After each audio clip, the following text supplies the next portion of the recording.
Voila. What's up, guys? I think everyone on here knows me, but if you don't, I'm Zap. I'm the community lead at the Entrepreneur Center, which is all fun things, but that includes doing these virtual webinars in the time of social distancing. I'm coming at you live from my exciting apartment, although, like I said, the EC is open, but we're going to continue doing virtual events. Just to put on everyone's radar, next week we'll have Raising Capital in a Crisis with Dell for Entrepreneurs. Should be a really exciting, cool event. Please tune in next Wednesday. But in the meantime, I'm super stoked because we have Eric here from Element 47. Eric actually really came to me via Slack, I'm pretty sure, I was like, someone needs to teach our audience about marketing in virtually, like this is on everyone's mind right now.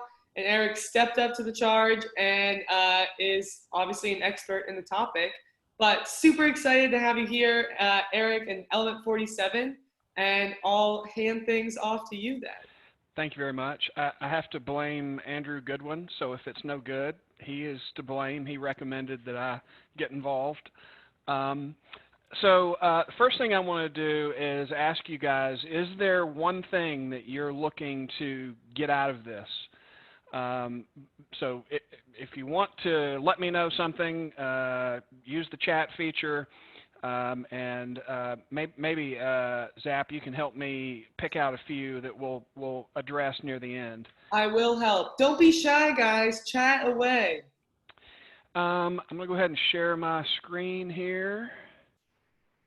And there we go.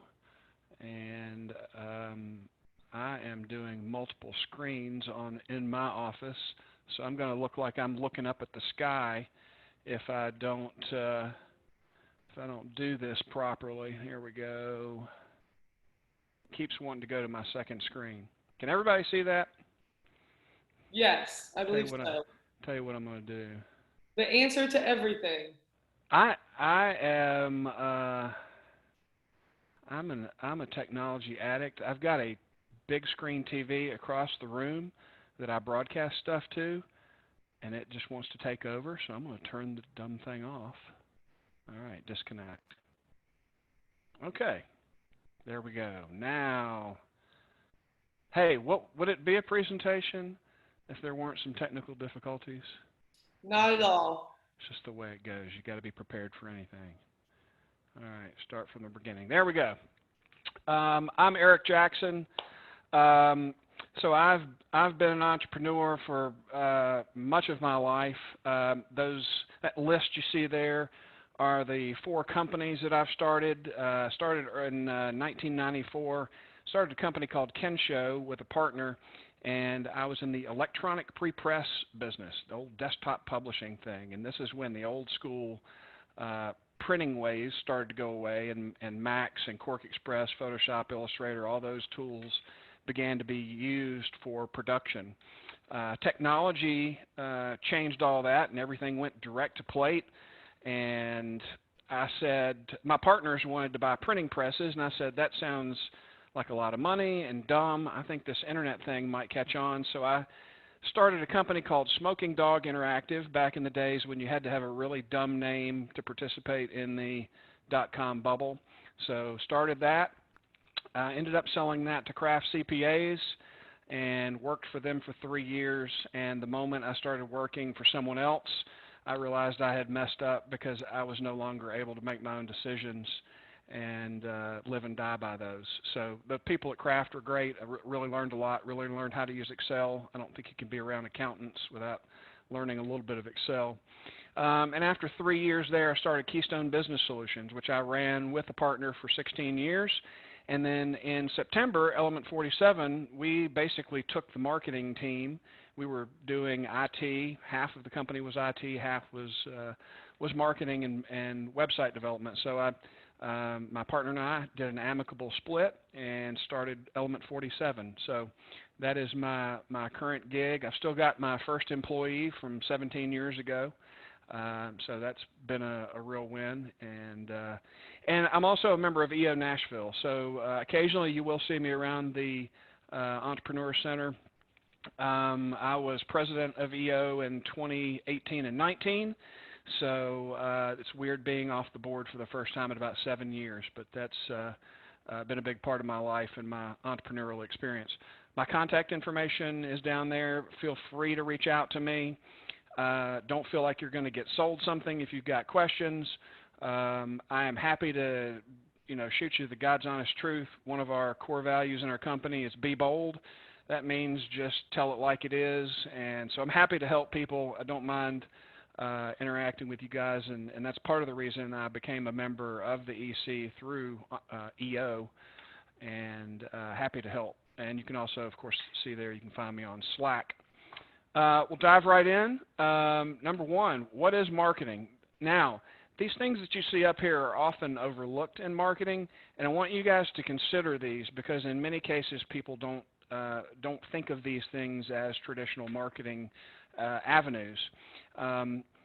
Most of us think about our logo as part of marketing, but there's the location of your business, your sales processes. Anytime that you've got the opportunity to interact with somebody who's either a prospect, an influencer of some kind, a center of influence, a referral source, these are opportunities for marketing. And so don't overlook those and neglect those.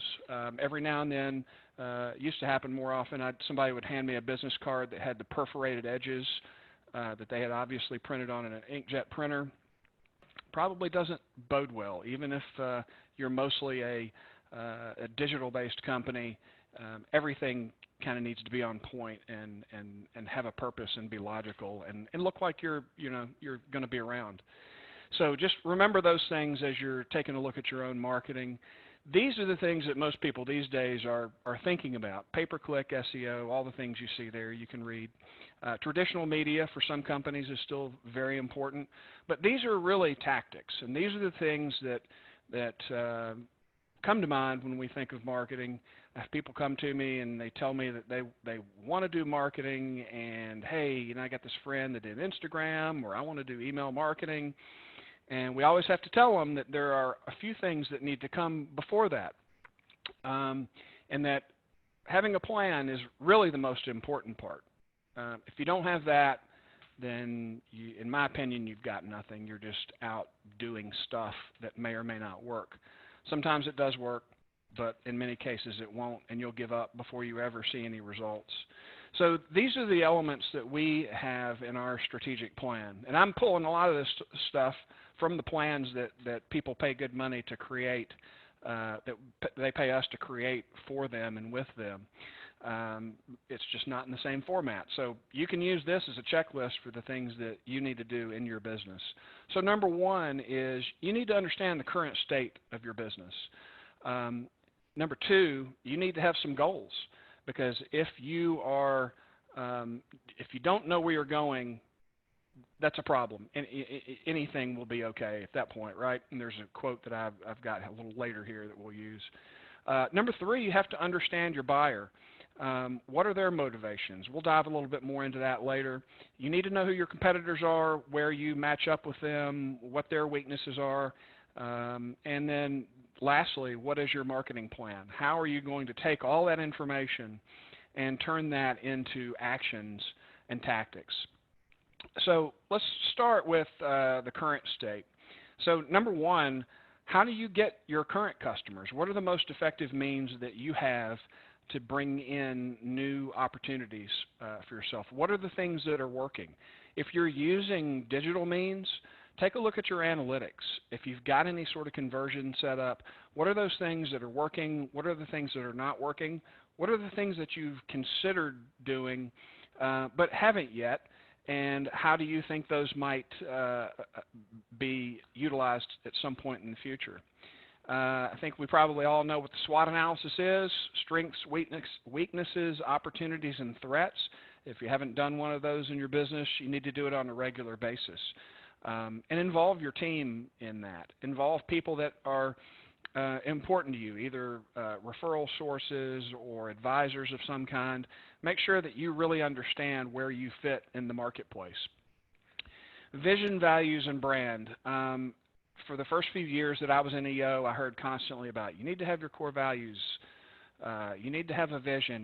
You need to understand what those things are and be able to communicate those. And it really wasn't until about 6 or so years ago that I really began to get it and understand how important those things are to your marketing, because they affect how your internal team can function and what your team, how they interact with your all of your audiences, both your vendors, your partners, your customers, everybody. If you've got a set of good values, things that are non-negotiable in your business, the way you treat each other, the way you treat other people, the way you approach your work, that becomes really your brand.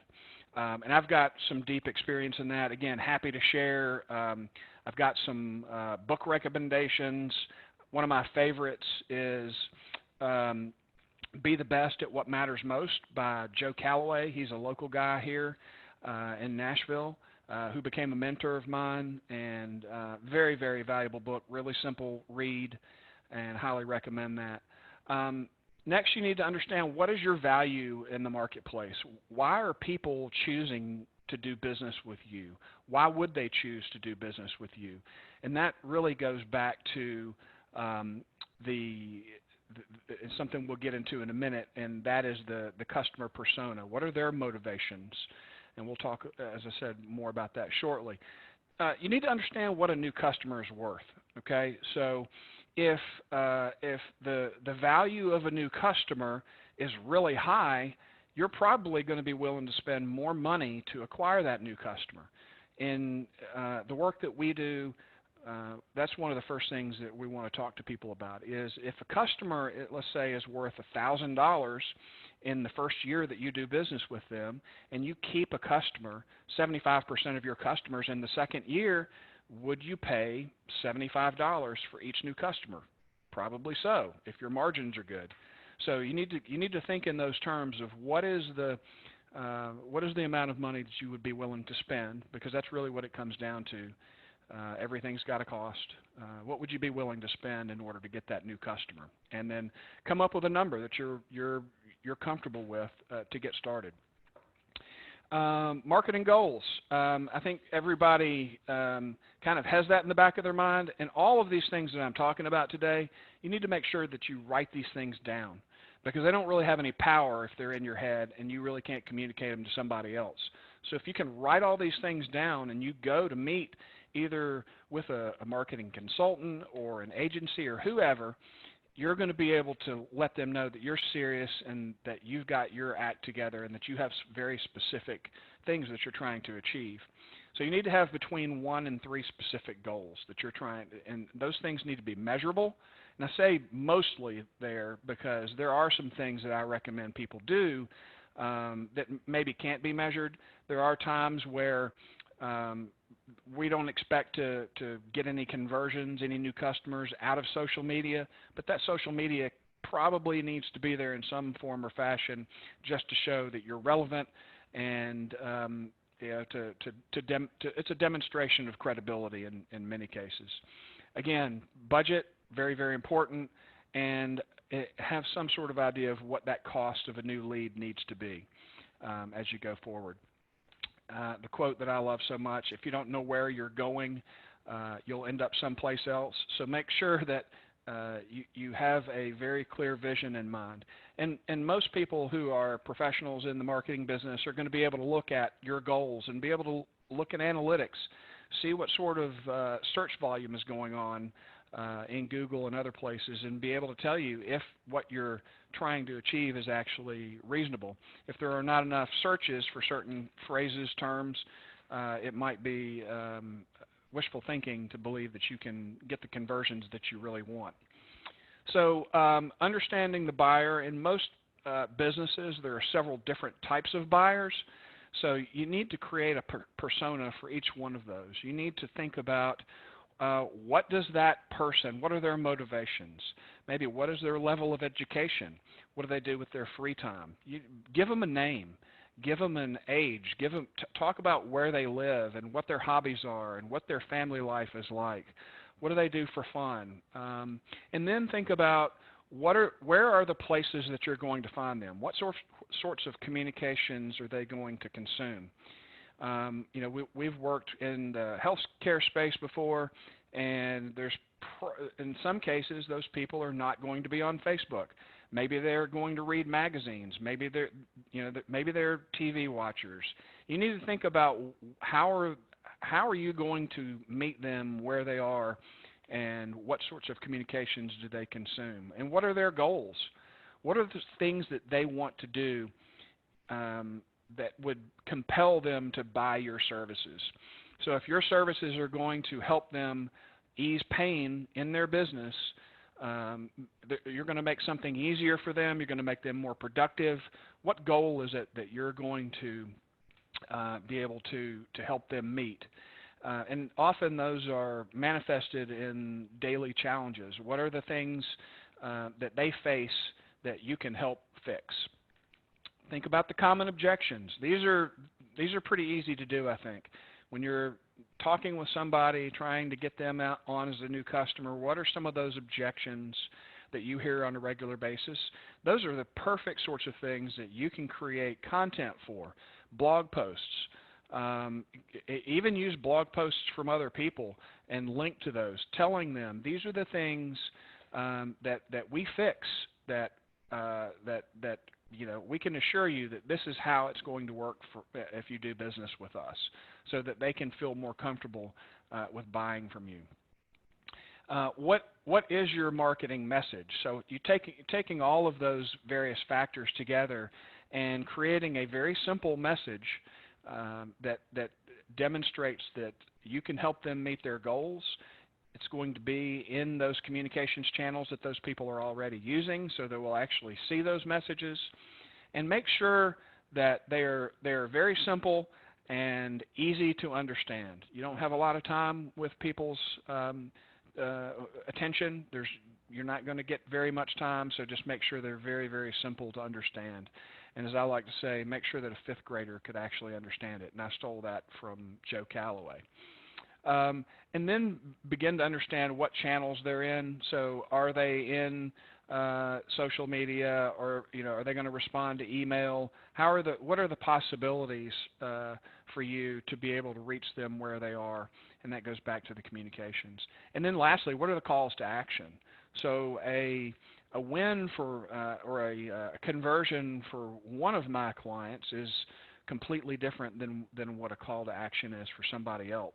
In some cases, what we want them to do is to sign up for and ask for an estimate that they can get either immediately or very quickly, or it might just be a phone call and a first consultation, or it might be a case study or some sort of white paper that demonstrates that yes, you do have the expertise to help them solve their problems and challenges. And Zap, I don't know if you're still on. If there are any questions that are piling up, if you could just ping me. There's one question about what a good ROI on cost per new customer. I think that really that's going to be a factor of what are your margins, and what are you what is the long-term value of that customer. I mean, there are cases where people that I've worked with are willing to pay more than the first year value of a client, because they're going to hang on to that client for maybe years to come, and that's just how competitive the industry is. So I think it really you have to do an analysis of what it is that you're actually comfortable with. I have a client and I was using that $1,000 figure. That's an actual client of mine. And he knows that in his industry, standard for paying for a new lead is around $100. And when we first started working with him, it was around $175. Obviously, he didn't want to be above industry standard. And over the last 7 years, we've been able to get that number down to about $65 per client. If his first year value of a client was $100, probably not a good fit for him. Hopefully that helps. Okay, competitor analysis. Again, like with your own situation, you want to do a strengths, weaknesses, opportunities, and threats to identify, are there some things going on with your competitors, some weak spots that you can take advantage of, places where you can fit that maybe they don't fill.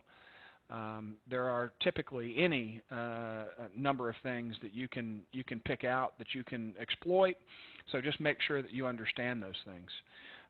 What are they doing for marketing? What channels are they using? What are their messages? What are those? You just need to know where do you fit so that you're not doing the same things that they are. So often we have new clients who really don't want to differentiate themselves, and we have to remind them that you don't want to look like the other guy. You want to be able to differentiate yourself in some way so that people can tell you apart, and using that SWOT analysis, you can figure out some things that set you apart and may help your prospects make a decision to do business with you versus one of your competitors. And then what are the strategies and tactics? If you can figure out what their strategies are, understand where they live, it gives you some place to understand where you can actually fit in. And then, what's the mix of digital and traditional? Are they using some traditional marketing means? Are they going to trade shows? Are those things useful and valuable? And there are cases where you might discover some things that you had not considered before that really could work. We've had cases where we've had competitors of our clients that used Facebook in other markets, not in Nashville. It just didn't work here. And I could get into the details of why, but we thought, and my client thought, this was going to be a no-brainer, but we tried everything that we possibly could to make it work, and it just didn't work in the Nashville market. Works in Cleveland, Ohio, did not work here. Marketing plan. This is the last piece of those 5 things that I talked about. This is where the tactics come in. So you want to take all of those, all that information that I've told you about so far, your competitor analysis, your own goals, your what's the word I'm looking for? Go back to my notes here. Your current state. Your marketing goals, the buyers, all of those things, and figure out how can you get your brand, your visual, your message in front of the right people, and then ask them to buy. How are you going to engage them? Oddly enough, in my own business, doing digital marketing and expecting to advertise and get good new clients just doesn't really work well. Andrew Goodwin's probably my best referral source, and those referral sources continue to be good for us, but that doesn't mean that that's going to work necessarily in your business.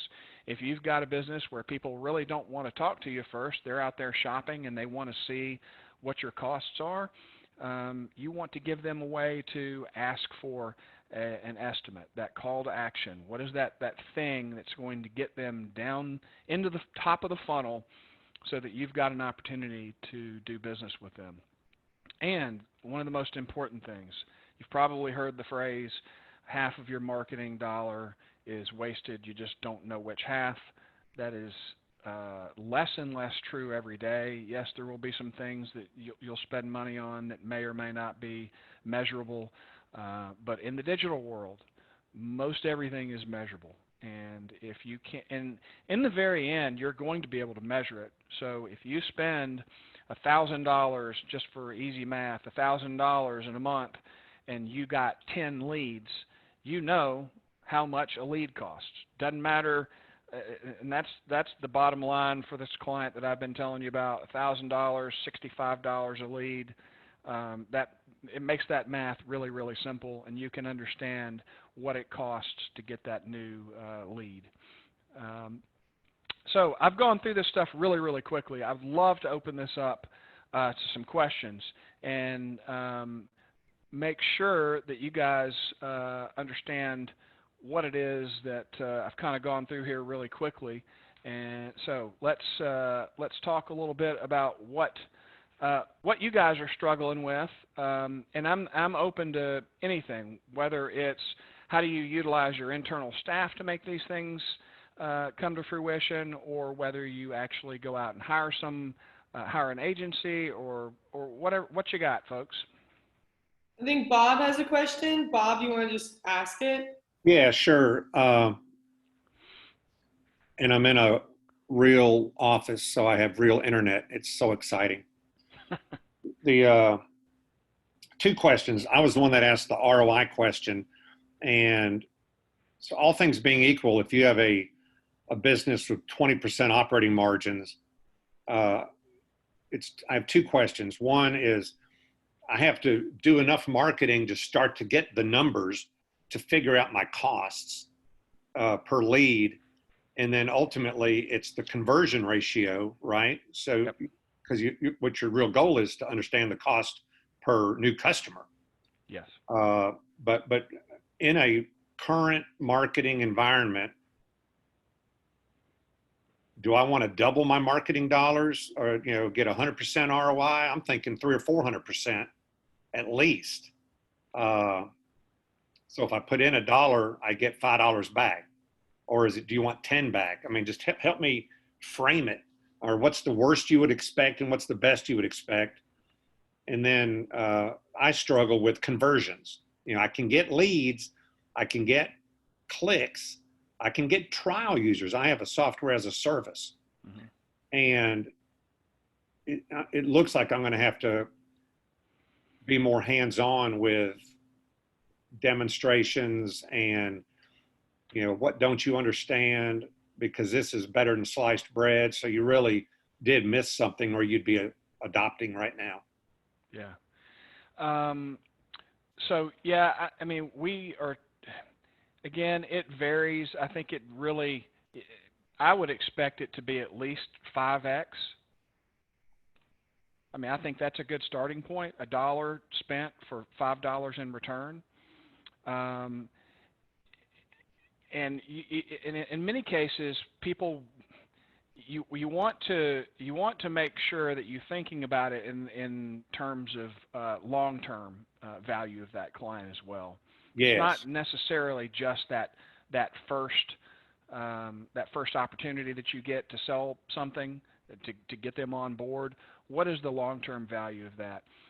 So for us ourselves, we bring in a client and they begin to refer other people to them. If we're doing a good job, we're going to ask them for referrals as well.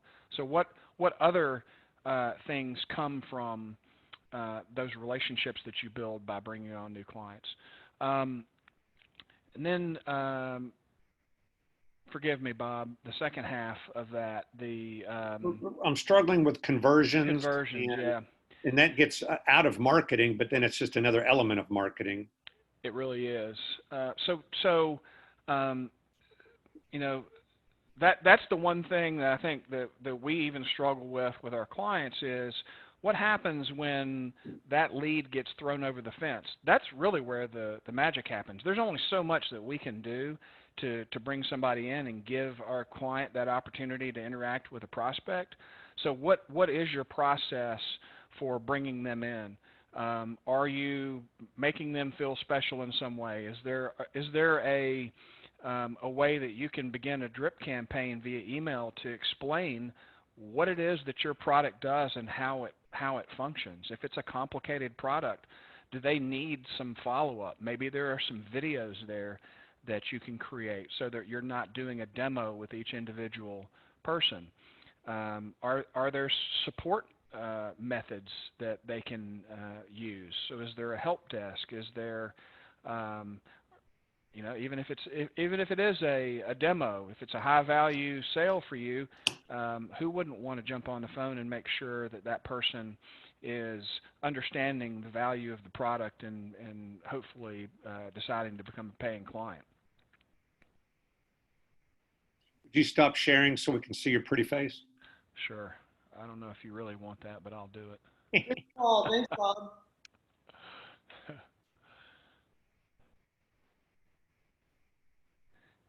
All right, we got some other chats here. Haley, do you see any It's Oh, a lot of Bob's questions. I'm not gonna lie.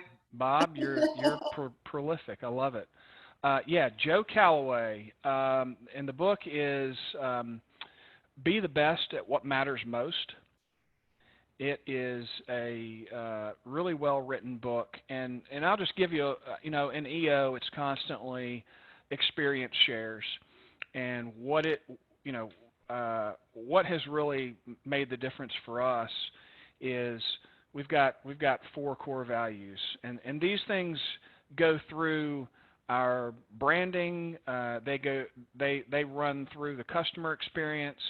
And if you nail what it is that makes your company different and better than everybody else, then those things, and you hire by those core values, you're gonna succeed. And that's the basic premise of his book. So again, think about the ways that you approach your work. For us, we've got a core value that says master the craft. If we're going to hire somebody, we want them to be the best that they can possibly be. We don't want somebody who's kind of a half-stepper building websites, because that's going to reflect poorly on us.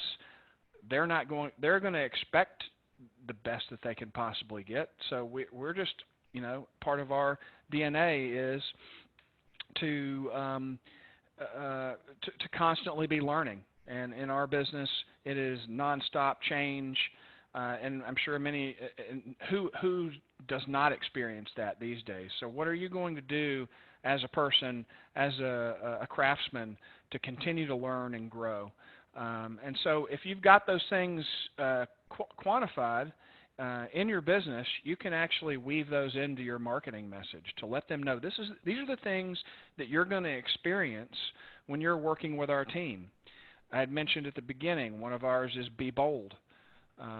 We have to have frank conversations with people about what their brand looks like.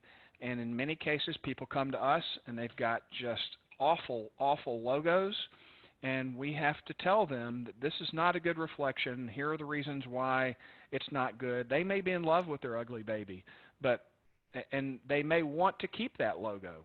In some cases, we just have to work with things that just don't reflect well on their brand.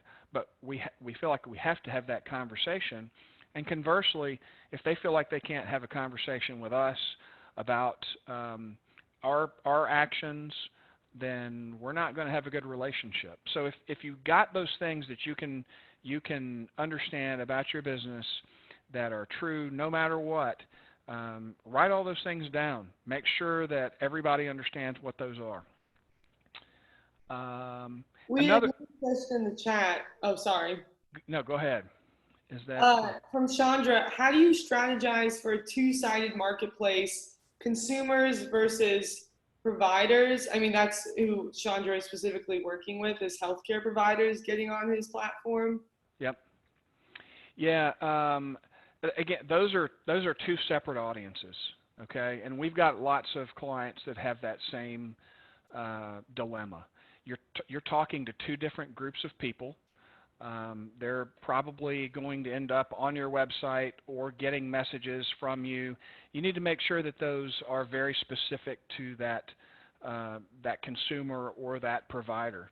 And make sure that when they get to your website that they clearly know where they are, so that they can go down the right path. I think most people understand there are companies that have different audiences, and they show up there and they're trying to find the information that actually applies to them. We have a healthcare client that we've been working with for a few years. It's My Health Direct, and same thing. They are going to have consumers that are going to find them. They've got providers, and they have, as in insurance carriers, and then they've got medical professionals, doctors' offices, healthcare organizations. And so you want to make sure you basically just have to put those tactics, those strategies in silos. You're going to have different messages to different people, and in some cases those are going to have different channels as well. So what's going to work for one of those audiences is not going to work for the other, and you need to make sure that you are tracking those and making sure that you are getting the results that you want from each one of those. Hopefully that helped a little bit. So there's a lot in my world. There is a ton of trial and error going on, and so because at first you don't know what doesn't work, what works. So Right. you throw some spaghetti out there, and you refine, and then you start to focus in. Can you speak to how long that process normally takes to start to hit a positive ROI for a reasonably decent company or product or what have you? Yeah.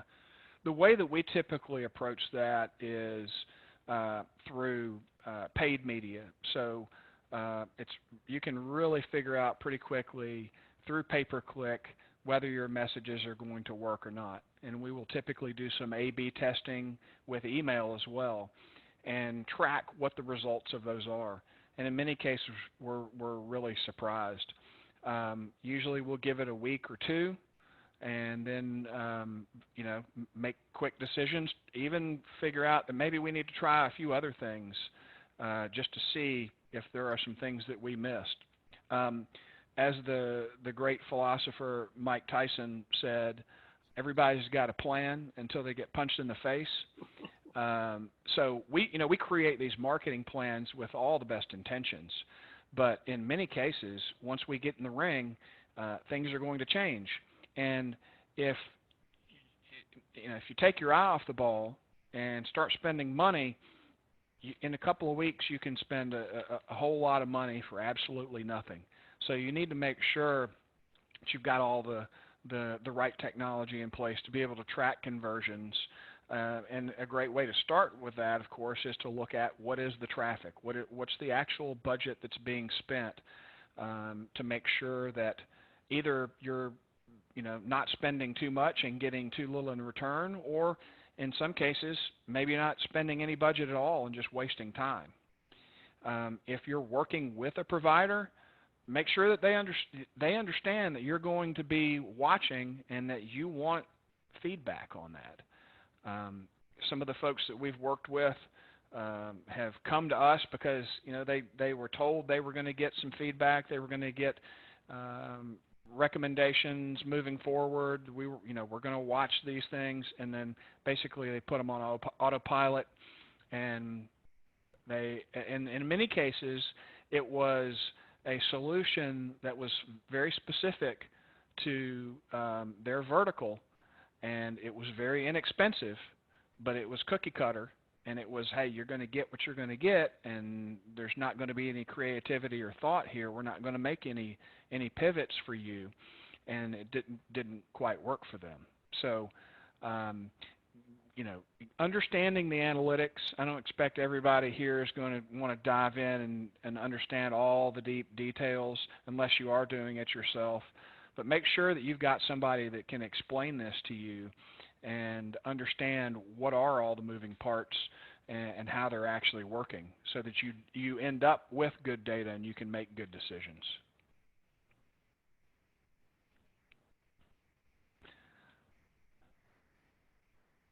Couple of other things too, some other books that I would recommend. The one that somebody turned me on to really recently is called Clarity. I think the guy's last name is Woodruff. I've been reading that, and I see this all the time when I'm either doing networking events or looking at the messages that I see in marketing. People use too many words. They use too many industry terms that the buyer may or may not understand, and we have to be cognizant of that all the time too. I'm in a meeting with somebody, and I'll use the phrase SEO, which I thought everybody knew, but what's SEO? So make sure that, again, going back to the thing that Joe Calloway said in his book, make sure that even a fifth grader can understand it. in a lot of the marketing that we're doing for our clients, we don't want to get into the nitty-gritty details. We want to give that prospect just enough information to get their attention so that they are encouraged to actually interact with you and either get that consultation, do the demo, whatever it takes to engage with you. So got another thoughts on long tail keywords versus short tail in terms of attracting prospective clients who are further along in the deliberations. Long tail keywords are awesome. Those are very often overlooked. In many cases, when we're diving in to work with a new client, and just so everybody understands, long tail keywords are those longer phrases that get typed into Google. So instead of lawnmower, it's zero turn radius lawnmower with I don't know, green engine. Those are the words that are typically easier to rank for just through organic SEO, not the paid SEO, but the natural ranking that Google uses their algorithms to create. Those long tail keywords are easier to rank for. They're typically a lot cheaper through pay-per-click as well. So, and they're a great test method too. So if you can go out there, spend a little bit of money, see what sorts of long tail keywords you can actually rank for, either via SEO or through pay-per-click, you're going to be able to understand what the marketplace looks like. Hopefully I gave you some clarity on that, Dan Green. Couple of, let's see if there's anybody else. Thanks for that, Donna. Yeah, Keystone, we're the same team, mostly that we were back there.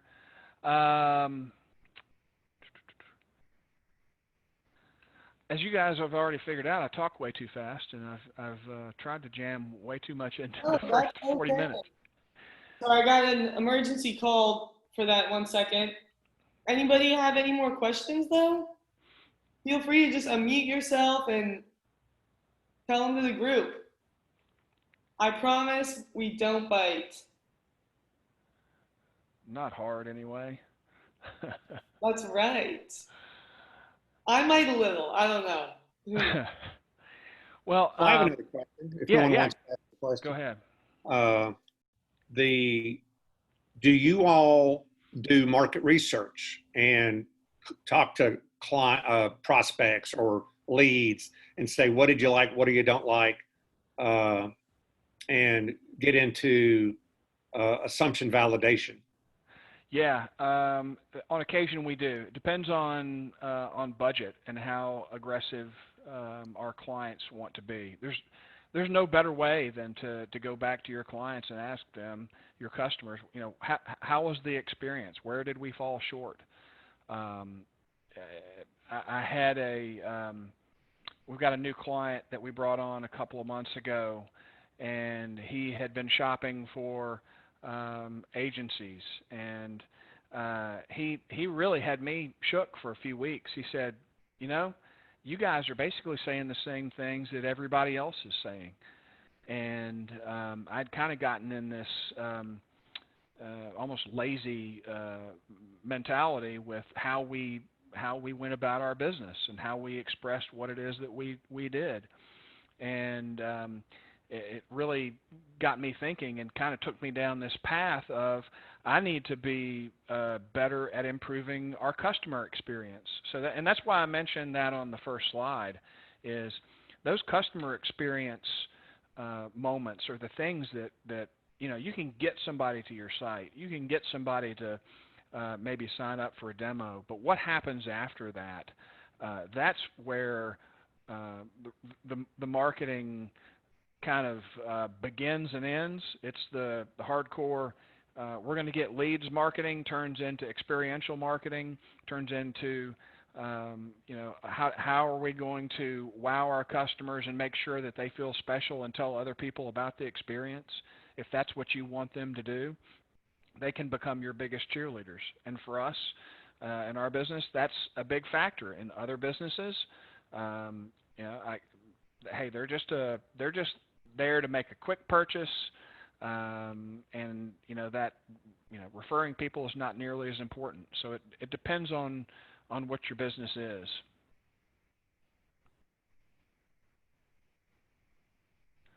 I wanted to give you guys, if I can pull it up here, a couple of other recommendations here. There's another book. It's called The One-Page Marketing Plan, and it is not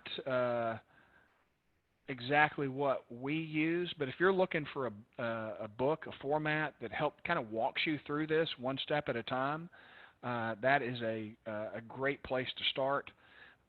Gets you thinking about who your customers are, what they, how they buy, where you'll find them.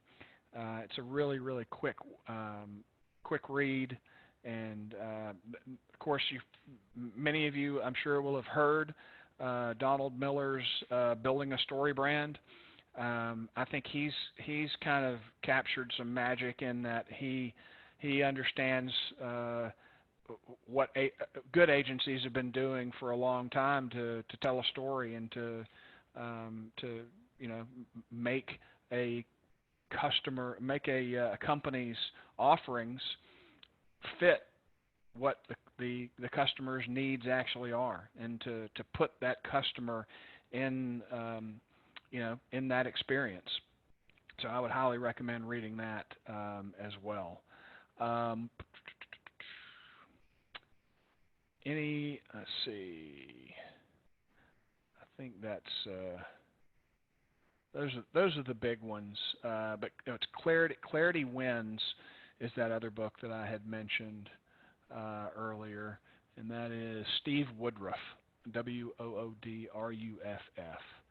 And if you're looking to clarify your message, clarify exactly who you are, highly recommend that book. It's and he uses this thing called this concept called the memory dart. It is that really simple 1 or 2 word phrase that people think of when they hear your name, or when you say that memory dart, they're going to think of you. We're actually working on a couple of those for ourselves right now that I won't reveal, but strategic plan doesn't have there's no magic to those words. I mean, anybody can say strategic plan. It's that concept's been around for a long time, but we're actually going to brand our strategic plan to work in concert with our name and the founding story. Got another question here. Do you integrate creating original video content and helping clients with marketing projects? Yeah, so video, it depends on how complicated that original video is. In some cases, we can include that in a retainer budget. In some cases, clients want to do things that are a lot more complicated, that take either on-site teams to go out and shoot things. So it really depends. The one thing I would caution you guys to not do is overcomplicate things, okay? And my own team does this. I would encourage you to get your iPhone, try to get a decent background behind you that looks good, and try recording some things. Just because, frankly, the technology that we've got today is as good as it's ever been. Make sure that the camera's not shaking, but you can talk. People want to see a face, and they want to hear words coming from actual people. So creating a video on a camera that's short, that's 30 seconds, that gets to the point, that tells a story, is going to be memorable. They're not going to care if the lighting is not perfect. Doesn't really matter.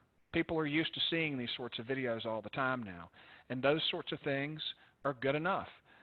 Now, if you've got a really, really high-end brand and you've got this slick look to everything that it is that you do, and you're really only going to settle for you're only going to have the best of the best, then yeah, it's probably going to behoove you to go out and get somebody that's a professional to be able to do that. There's a vendor that we use that has an infinity background in their office and a camera set up at all times, and we can send somebody in there and shoot, 10 videos in a day, and it's not that costly to do. Next question, Chandra. How do you know what works in one market versus other before entering those markets? And that reminds me of the Facebook issue that we had. Exact same industry, exact same services, two different markets, and man, I wish I could answer that for you. I really think it comes down to doing a test before you throw everything you have at it. Just make sure that it is going to work in that other market. And in this particular case, and this was for a client of ours in lawn care, and you'll see them on our portfolio. They spray for weeds. They also fertilize lawns. What we figured out later was that the size of the yards in Cleveland was much, much smaller, and the vendor, the client, the company there was much more aggressive at giving incentives to bring on new clients. Here in Nashville, the yards tended to be, a half acre, 3/4 of an acre, an acre. The initial cost was really high, and the client was really, our client, the company was really not that interested in doing really aggressive deals. So those conversions just didn't happen, and so we went away from using that particular tactic. Video production vendor. Let's see, that guy's name. Let me find that real quick.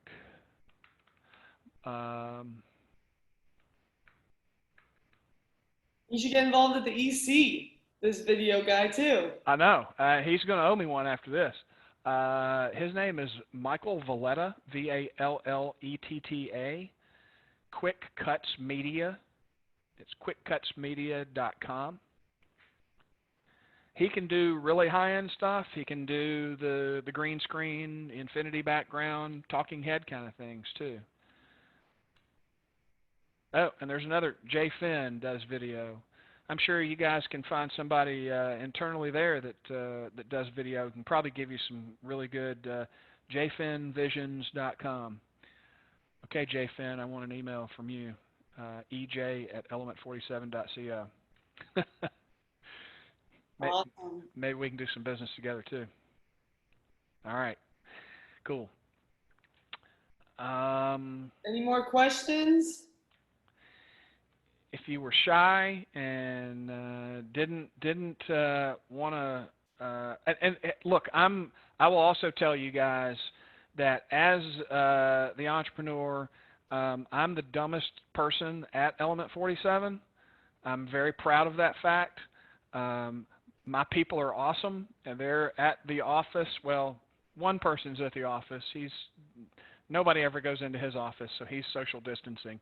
But my team is fantastic. If you want me to put you in touch with some of those people and get even better answers than I'm able to provide, I'm happy to do that. I'm an open book, happy to answer questions, take a phone call, whatever it is that you guys need. Really enjoy being a part of the EC. Zap, thanks for having me today. Thank you so much. Yeah, and so yeah, hit me up if you want to deal in some more shop talk. Sweet. Oh, we have one more final question. One more. No. Is it better to hire a marketing person or a co-marketing agency in early stage? I would say either an agency or someone who is a freelancer that you don't have to hire. The reason is,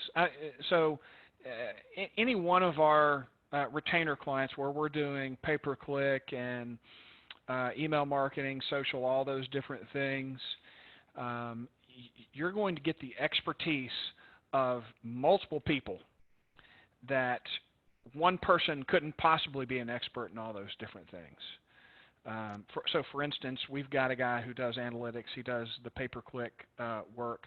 He is able to do a deep dive and deeply understand the ins and outs of pay-per-click, how to track conversions, how to do A/B testing, and he can't possibly do that and be a great writer, be able to do strategy, to be good at social media. So you really can pay a much smaller fee to an agency and be able to get a whole lot more expertise for that fee than you would be to hire an individual. That doesn't mean that that's not true. I mean, it might possibly be a better deal for you at scale later on when you've got that one person internally that you need to put in charge of marketing and expect great results from, and they can then find the experts for the things that they don't understand how to do. Hope that made some sense. I got a couple more here. We're running up against time, but let's see. I like it when people agree with me, when I'm right. I read somewhere that cold calling 50 people is critical before running internet marketing ads. The logic being that if you can't sell from personal one-on-one sales, then the chances of non-personal internet sales is near to zero. Do you have any insight into this concept? I can't disagree with that. I mean, thanks iTunes for trying to update. Talking to not only your customers or prospects is a great thing. They're going to tell you things that you wouldn't otherwise be able to discern or learn just by running ads. So absolutely, I would, and most of the people that we're dealing with do have some sort of experience. So they have already talked to their customers. They know how they're getting customers, but in an early stage, you're definitely going to want to get as much data as you possibly can. My email is EJ, just the letters EJ, at element47.co. I'm also on the EC Slack channel, so Eric Jackson. I guess that's all they need to know, right? Yeah, pretty easy to find there. And yeah, that wraps it up. Thanks, everybody. Awesome. Thank you so much, Eric. Thanks everyone for coming. This was recorded, so it'll be on our YouTube, and then I'll share it with everyone. Hopefully Friday or Monday, you'll get an email with that in there. But I'll wrap things up. Bye, everyone. See ya.